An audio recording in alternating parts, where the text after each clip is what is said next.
যায়নি, কারণ আলমারি ভাঙার কিংবা খোলার চেষ্টা করা হয়নি। তবে ঘর থেকে যদি অন্য কিছু চুরি যায় সেটা আমি জানি না। কাজের যে লোকটি ছিল তাকে জিজ্ঞাসাবাদ করা হয়েছে, তবে সে বলেছে যে কালকের মধ্যেই ফিরে আসবে। তারপর তার সাথে ঘরের ভেতরে এবার খুঁজে দেখলেই বোঝা যাবে যে কিছু চুরি গেছে কি না। ঘটনাটা কবে ঘটেছে? মাত্র 2 দিন আগে ঘটেছে। তবে একটা ব্যাপার আমার খটকা থেকে যাচ্ছে ব্যোমকেশ। কি ব্যাপার বলো তো রাখাল? দেখো, তোমার না ব্যাপারটা ঠিক বলে বোঝাতে পারবো না। আমার কেমন একটা যেন খটকা লাগছে, যেন মনে হচ্ছে যে খুনটা পরিকল্পিতভাবে খুন করা হয়েছে।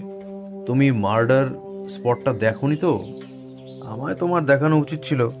দেখলে দেখতে কোথাও কিছু নেই। ঘরের দরজা বাইরে থেকে বন্ধ করা, ভেতরে খুনি খুন করে কোনো সূত্র রাখেনি।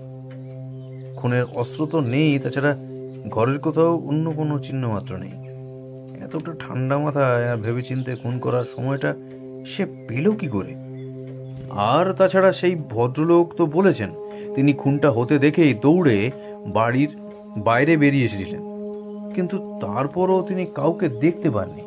কেন? আচ্ছা, এমন তো হতেই পারে রাখাল, ভদ্রলোক বাড়ি থেকে বেরিয়ে সামনে আসার সময়ের মধ্যে উনি বাড়ির পেছনের দিক দিয়ে বা অন্য কোনো দিক দিয়ে পালিয়ে গেছে আর তিনি খুনটা হতে দেখেছেন, সেটা ঠিক আছে। আর তার মধ্যে হয়তো খুনি বাইরে বেরিয়ে দরজা বন্ধ করে দিয়েছে। না ব্যোমকেশ, তুমি বুঝতে পারছো না। দুটো বাড়ির মধ্যে দূরত্ব খুব একটা বেশি নয়। একটা খুন হতে দেখে সেখান থেকে বেরিয়ে আসতে সময় বেশি একটা লাগতে পারে না।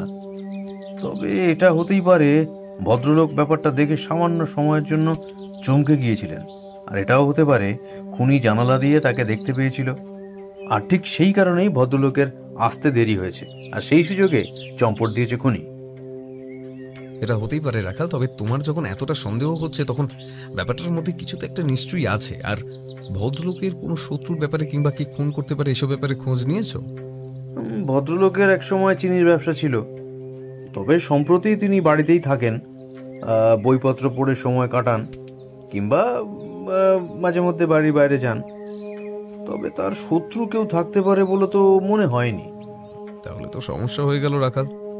এখন ভদ্রলোককে কে খুন করতে পারে সেটা তো প্রথমে খুঁজে বের করতে হবে। আর যে ভদ্রলোক সাক্ষী হয়ে রয়েছেন তার কাছ থেকে তেমন কিছু জানা গেছে? তিনি বলেছেন তিনি যা দেখেছেন সমস্তটাই অন্ধকারে।